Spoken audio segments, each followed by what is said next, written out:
सब लोग गोवा के लिए निकल गए थे। सारे बड़े लोग आपस में शादी को लेकर बातचीत कर रहे थे। लेडीज लोग पहनने वाले कपड़ों के बारे में, जैसे कौन से दिन कौन से किस टाइप के और किस रंग के कपड़े पहने जाएंगे, ये डिसाइड कर रही थी। वहीं सारे लड़के बिजी थे अपने मोबाइल फोन में और लड़कियां सेल्फी लेकर उन्हें सोशल मीडिया पर अपडेट करने में।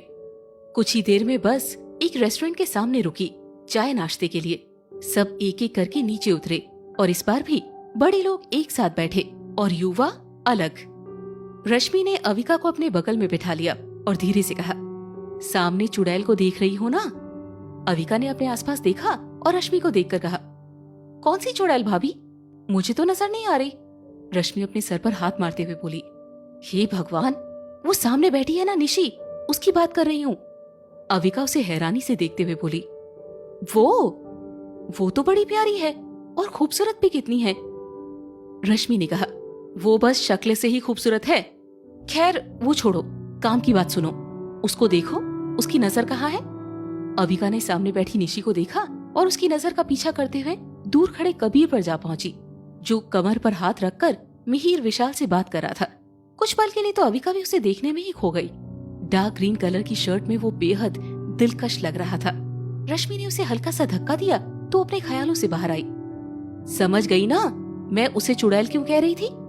तुम्हारे होने वाले, मतलब आधे हो चुके, मतलब छोड़ो, तुम्हारे कबीर पर इतनी गंदी नजर है, बचा कर रखना, वरना ये चुड़ैल नागिन बनकर तुम्हारे रिश्ते को डस लेगी। रश्मि ने कहा। अविका ने एक बार फिर निशी की तरफ देखा, जो एकटक कबीर को देख रही थी। उसने निशी का ध्यान कबीर से हटाने के लिए उसका नाम पुकारा, निशी। निशी ने एकदम से नाम सुना तो चौंक कर इधर उधर देखने लगी। अविका एक बार फिर से बोली, कहाँ खोई हो? मैं तुमसे ही बात कर रही हूँ। निशी मुस्कुराते हुए बोली, वो सॉरी, मैं कुछ सोच रही थी तो ध्यान ही नहीं दिया। रश्मि ने दांत जमाते हुए कहा, क्या सोच रही थी तुम, हमें भी बता दो। निशी मुस्कुराते हुए बोली, वो मैं सोच रही थी कबीर जी इतने फेयर रंग वाले हैं तो उन्होंने इन्हें कैसे पसंद कर लिया? मतलब उनके साथ तो मुझ जैसी गोरे रंग वाली लड़की ही सूट करती है। निशी ने यह बात अविका की तरफ इशारा करके कहा। निशी की बात सुनकर रागिनी, मिहिका, निक्की सबको बहुत गुस्सा आया। उसकी बात सुनते ही अविका ने मुस्कुराते हुए कहा, जब रिश्ते दिल से जुड़ जाते हैं ना तो रंग मैटर नहीं करता निशी। खैर जाने दो, तुम नहीं समझोगी और मैं समझाना भी नहीं चाहती। अविका की बात खत्म हुई थी कि टेबल पर नाश्ता लग गया। सारे लड़के भी आ गए। कबीर आकर अविका की साइड में बैठा तो निशी के तन बदन में आग लग गई। उसने अविका को घूर कर देखा तो कबीर ने उसे तिरछी नजरों से घूर कर देखा। कबीर की नजरों का ताप महसूस होते ही निशी ने अपनी नजरें हटाई और खाने पर ध्यान दिया। कबीर ने अविका की प्लेट हटाते हुए कहा, हम एक प्लेट से ही खा लेंगे। उसकी बात सुनकर सब हूटिंग करने लगे तो निशी ने तीखी नजरें दोनों पर डाली। अविका ने नीचे से कबीर का हाथ पकड़ा और उसके हाथों में चिट थमाते हुए हाथ हटाना चाहा तो कबीर ने उसका हाथ अपने हाथों में कस लिया। मिहिका ने कहा, अब खाओ भी दोनों या देखते ही रहोगे? अविका ने कबीर की तरफ देख आंखों ही आंखों में हाथ छोड़ने का रिक्वेस्ट किया तो कबीर ने हाथ छोड़ दिया।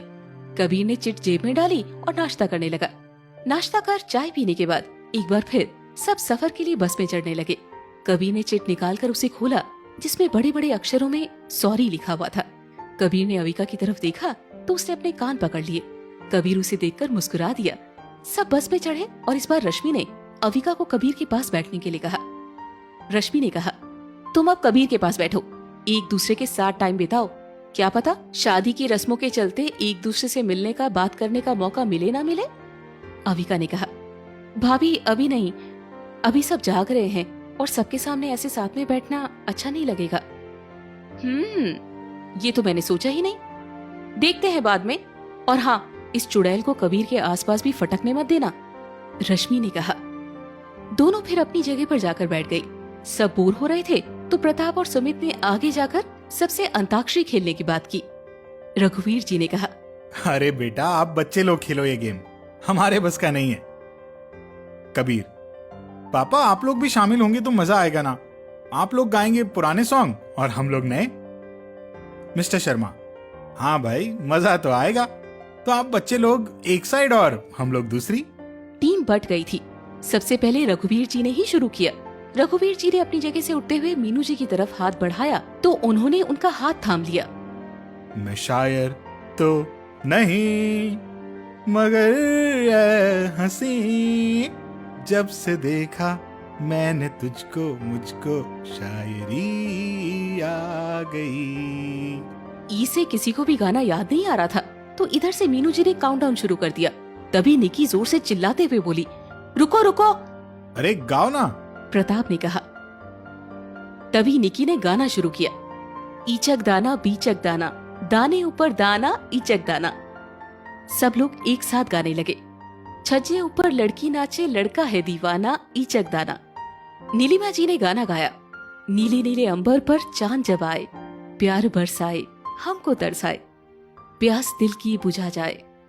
उधर कबीर अविका की तरफ देखकर गाता है, एक लड़की को देखा तो ऐसा लगा, जैसे खिलता गुलाब, जैसे शायर का ख्वाब, जैसे उजली किरण, जैसे बन में हिरन, जैसे चांदनी रात, जैसे नरमी की बात, जैसे मंदिर में हो एक जलता दिया, ओ एक लड़की को देखा तो ऐसा लगा।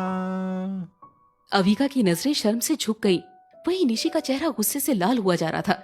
निशी को चिढ़ते देख रश्मि और ज्यादा अविका को छेड़ रही थी। तभी मिस्टर शर्मा ने गाना गाया, गोरे गोरे मुखड़े पे काला काला चश्मा। फिर प्रताप की बारी आई, मैं हूँ हीरो तेरा, हाँ मैं हूँ हीरो तेरा।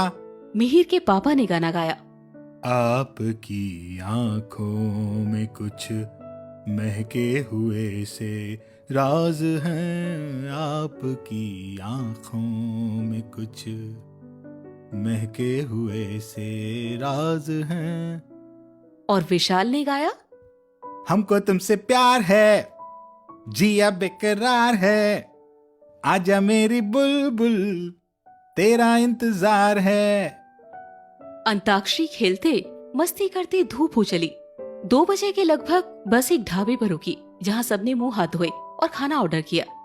प्रताप और रश्मि कबीर के पास आकर बोले, कबीर। कबीर उनकी तरफ पलट कर बोला, हाँ। प्रताप ने कहा, कबीर तुमने निशी के बारे में अविका को बताया? नहीं बताया हो तो प्लीज बता दो। मुझे नहीं लगता निशी में कोई भी बदलाव आया है। वो अपनी तरफ से तोड़ मरोड़ कर अविका को बताए, उससे पहले तुम बता दो। कबीर ने कहा, भाई मैं चाहता हूं निशी अविका को जाकर बताए, झूठ सच जो भी हो। तभी रश्मि ने कहा, कबीर पागल हो गए हो क्या? शादी होने वाली है तुम्हारी अविका से। कबीर ने कहा, भाभी मैं देखना चाहता हूं अविका मुझ पर भरोसा करती है या निशी की झूठी बातों पर। अगर उसे निशी की बातों पर भरोसा हुआ तो वो खुद मुझसे शादी नहीं करेगी, और मैं भी। कबीर। तभी प्रताप ने कहा, रहने दो रश्मि, वो नहीं सुनेगा किसी की। सब लोगों ने खाना खाकर कुछ देर वहीं खुले में बैठकर हाथ पैर सीधे किए। शाम होते ही एक बार फिर सफर शुरू हो गया। अब बस एक बार फिर रात को रुकने वाली थी। उसके बाद सीधा गोवा पहुंचना था। रात का खाना खाकर चाय पीकर सब बस में बैठे। सबके सोने की तैयारी थी तो ड्राइवर ने पीछे के लाइट्स ऑफ कर दिए। रश्मि प्रताप के पास जाकर बैठ गई और अविका को कबीर के पास बैठाकर सुमित को पीछे रागिनी के पास भेज दिया। मिहिका भी मिहिर के पास जाकर बैठ गई।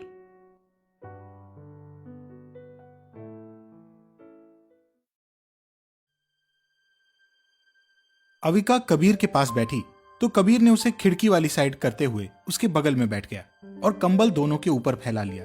अविका ने उसके कंधे पर सिर रखते हुए उसकी बाहें पकड़ ली। कबीर उसके सिर से अपना सिर सटाकर उसके हाथ पर अपना हाथ रख। सॉरी किस लिए? अविका ने कहा, आप मेरी किसी बात पर नाराज होकर मुझे इग्नोर कर रहे थे ना, इसीलिए सॉरी। आप प्लीज। कबीर उसके सामने अपना चेहरा कर मुंह पर उंगली रख। वो सब बीती बातें। आज हम साथ हैं तो आज में जियो और खुश रहो। उसने अविका की आंखों में देखते हुए उसके माथे पर अपने होठों की छाप छोड़ दी। अविका ने अपनी आंखें बंद कर ली। रागिनी और सुमित खामोशी से एक दूसरे का हाथ थामे दूरी बनाकर बैठे हुए थे। सब सो चुके थे। अविका भी कबीर के कंधे पर सिर रखकर सो गई थी।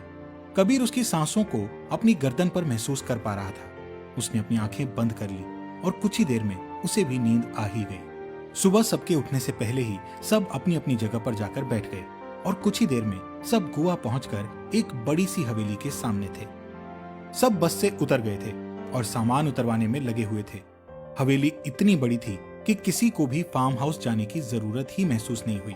सब लोग अंदर आए तो हवेली की देखरेख करने वाले दादा ने सबके लिए चाय नाश्ते का इंतजाम करवाया। अविका को देख उन्हें बहुत खुशी मिली। आखिर ठाकुर खानदान की इकलौती बेटी, इकलौती वारिस थी वो। और अविनाश जी अविका को लेकर हमेशा इसमें आते रहते थे। मिस्टर शर्मा ने सबको रूम दिखाए और सबको उनके रूम में भेज दिया। नीलिमा जी ने निशी को अपने साथ ही रखा। अविका, मिहिका, रागिनी एक रूम में थे और माही और निकी दूसरे रूम में। कबीर, सुमित का एक रूम, मोहित और विशाल एक में और रोहन अलग रूम में। सब नहाकर तैयार हो गए और चाय नाश्ते के लिए नीचे हवेली के बाहर बने लॉन में आ गए। चाय नाश्ता करके एक बार फिर सब आराम करने चले गए। सफर की थकान सबकी आंखों और चेहरे से ही दिखाई पड़ रही थी। अविका रूम में जा ही रही थी कि सामने वाले रूम का गेट खुलते ही किसी ने उसे अंदर खींच लिया। इस तरह अचानक खींचे जाने से अविका चिल्लाने को हुई तो कबीर ने गेट बंद कर उसे गेट से सटाते हुए उसके मुंह पर हथेली रख धीरे से कहा, क्या कर रही हो? कोई सुन लेगा। अविका ने अपने सामने कबीर को देखा तो उसकी जान में जान आई। उसने कबीर से हाथ हटाने का इशारा किया तो कबीर ने कहा, इशारे क्यों कर रही हो? बोल सकती हो ना। अविका उसके हाथ में हल्के से काटा तो कबीर ने हाथ हटाकर देखते हुए कहा, जंगली बिल्ली। अविका कमर पर हाथ रख आंखें छोटी कर, क्या कहा आपने? मैं जंगली बिल्ली हूँ? कबीर अपने माथे पर उंगली घींचते हुए, नहीं तो तुम्हारे कान बज रहे हैं शायद। अविका उसके सामने खड़े होते हुए, मिस्टर कबीर, मुझे अच्छे से साफ साफ शब्दों में सुनाई दिया, आपने मुझे जंगली बिल्ली कहा। कबीर उसके तरफ कदम बढ़ाते हुए, हाँ कहा तो हो तुम जंगली बिल्ली, जब देखो तब काटने दौड़ती हो। अविका गुस्से से अपनी आंखें छोटी कर उसके चेहरे के सामने आकर उसे उंगली दिखाते हुए, देखिए। कबीर उसकी उंगली में अपनी उंगली उलझाते हुए, मैं तो कब से बेकरार हूं। अविका ने उसकी बात सुनकर उससे दूर होना चाहा तो कबीर ने उसकी उंगली छोड़ हाथ पकड़कर दूसरा हाथ उसकी कमर में डाल अपने करीब खींच लिया। आज पहली बार अविका ने उन एहसासों को महसूस किया जिनसे वो बेखबर थी। सांसों की गति तेज हो गई, दिल भी नॉर्मल से तेज धड़कने लगा, नजरें झुक गई। कबीर की गर्म सांसें उसके चेहरे से टकरा रही थी। अविका धीमी आवाज में, कबीर, कोई आ जाएगा। कबीर उसी तरह से पकड़े हुए, आने दो। अविका, मिहूदी ढूंढ रही होंगी। कबीर उसके कानों के पास जाकर, ढूंढने दो। कबीर की सांसें जैसे ही उसके कानों से टकराई, अविका ने आंखें बंद करते हुए अपने कंधे को हल्के से ऊपर किया। कबीर ने उसके बालों में लगा रबर बैंड खोल दिया और उससे थोड़ा दूर हटते हुए कहा, खुले बालों में और भी खूबसूरत लगती हो। अविका ने नजरें अब भी ऊपर नहीं की, शर्म से गाल गुलाबी हो उठे थे। कबीर ने उसके करीब आकर उसके बालों को कान के पीछे खोसते हुए कहा, शर्माते हुए भी काफी खूबसूरत लग रही। अविका ने नजरें उठाकर कबीर की तरफ देखा जो उसे देख मुस्कुरा रहा था। अविका उसके साइड से निकलते हुए गेट की तरफ बढ़ी ही थी कि कबीर ने उसका हाथ पकड़ लिया और कहा, इतनी भी क्या जल्दी है जाने की? अविका बिना पलटे ही, कबीर, प्लीज अभी जाने दीजिए। अभी जाने दूंगा तो बाद में हाथ नहीं आओगी। अविका उसकी तरफ पलटकर, कबीर, ऐसा यही है। कबीर बेड पर पेट के बल सोए सुमित की तरफ देखकर, सोने के बाद इसके पास ढोल भी पीट लो, इसे कोई फर्क नहीं पड़ता, तुम उसकी फिक्र मत करो। कबीर ने उसका हाथ पकड़ उसे सोफे पर बैठाया और खुद उसके बगल में बैठ गया। कबीर उसका हाथ थामे हुए ही, तुमने कहा था तुम्हें सॉरी कहने वाले पसंद नहीं, फिर तुमने मुझे सॉरी क्यों कहा, जबकि तुम्हें खुद नहीं पता तुम्हारी गलती? अविका ने उसकी बात सुनकर नजरें चुरा ली। उसे देख कबीर मुस्कुरा दिया। वो उसके थोड़ा करीब आया और बोला, एक बात पूछूं? अविका ने उसकी तरफ देख हाँ में सिर हिलाया तो कबीर ने शरारत से कहा, अगर तुम मुझसे शादी नहीं करना चाहती तो निशी रेडी है, वो तो प्यार भी करती है मुझसे और खूबसूरत भी बहुत है। कबीर की बात सुन अविका को गुस्सा नहीं आया, बल्कि आंखों में आंसू भर आए। उसकी आंखों में आंसू देख कबीर हैरान रह गया। उसे लगा था अविका गुस्सा करेगी, पर ऐसा कुछ नहीं हुआ। कबीर ने उसके आंसू साफ किए और कहा, तुम रो क्यों रही हो? मैं तो मजाक कर रहा था। अविका ने जबरदस्ती मुस्कुराते हुए कहा, हाँ, वो खूबसूरत भी बहुत है और आपसे प्यार भी करती है, तो फिर आप सच में उससे शादी कर लीजिए। मैं तो उसकी जितनी खूबसूरत भी नहीं हूँ। मैं कहाँ आपके साथ परफेक्ट लगती हूँ। कबीर उसका चेहरा अपने हाथों में थामकर, मैं बस मजाक कर रहा था और तुम निशी से बहुत ज्यादा खूबसूरत हो, सूरत से भी और सीरत से भी। और एक बात सुनो, मैं सिर्फ तुमसे शादी करना चाहता हूं, किसी निशी विशी से नहीं। तुम उसके बारे में कुछ नहीं जानती, इसलिए कह रही हो। अपने आप को कभी भी किसी से कम मत समझो। तुम जैसी हो मेरे लिए परफेक्ट हो। अविका उसकी आंखों में देखते हुए, सच में? कबीर भी उसकी आंखों में देखते हुए, सच में।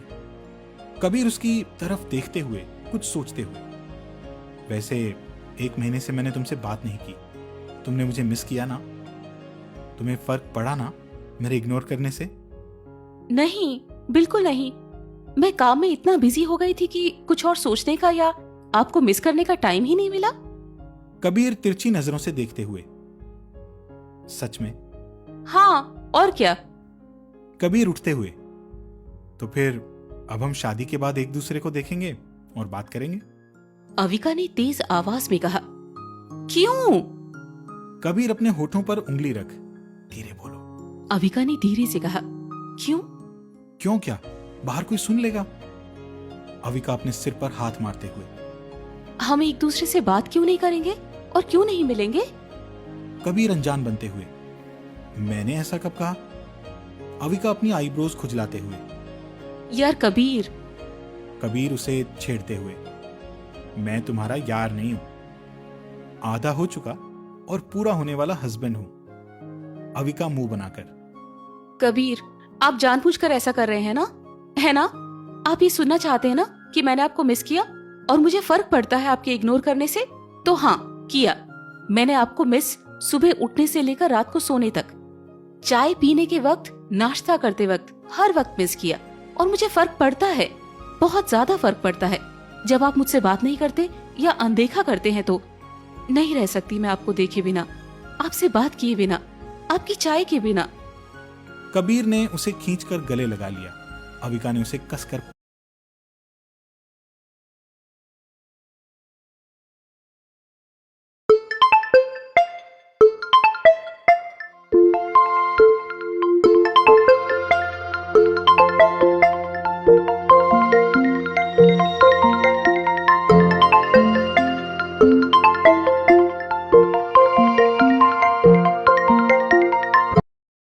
कुछ देर ऐसे ही रहे।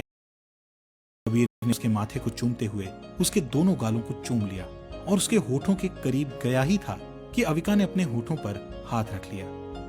कबीर ने मुस्कुराते हुए उसकी उंगलियों को चूम लिया। अविका उससे अलग हुई और उसके गाल को चूमकर रूम से बाहर निकली। कबीर तो गाल पर हाथ रखे सोफे पर गिर पड़ा।